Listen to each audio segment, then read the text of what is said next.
സേതുട്ടാ, എല്ലാവരുടെയും മുമ്പിൽ വെച്ച് എന്നെ അങ്ങനെ കൊച്ചാക്കണ്ടായിരുന്നു. എന്നെ മാറ്റി നിർത്തി സ്വകാര്യത്തിൽ പറയായിരുന്നില്ലേ സാമ്പാർ മോശമായിരുന്നു? അയ്യേ, ഞാനൊരു തമാശ പറഞ്ഞല്ലേ. ഒന്നുമല്ല, പണ്ടത്തെ ആളൊന്നല്ല ഇപ്പൊ സേതുവേട്ടൻ. പണ്ടൊരു വിഷു ദിവസം സേതുവേട്ടൻ വീട്ടിൽ ഊണ് കഴിക്കാൻ വന്നപ്പോ ഞാനുണ്ടാക്കിയ സാമ്പാറിനെ എന്തുമാത്രം പുകഴ്ത്തിയിരുന്നു.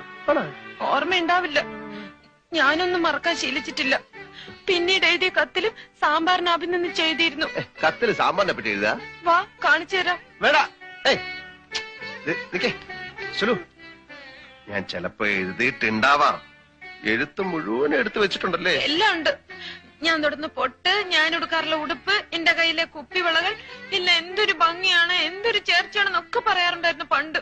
ഇപ്പൊ ഒന്നുമില്ല. ആര് പറഞ്ഞു ഇപ്പൊ പറയില്ലെന്ന്? ഇപ്പൊ ആണേലും പറയാം. ആഹാ, എന്ത് നല്ല പൊട്ട്, എന്ത് നല്ല സാരി, എന്ത് നല്ല വളകൾ, ഇതെല്ലാം എന്തൊരു ഭംഗി, എന്തൊരു ചേർച്ച.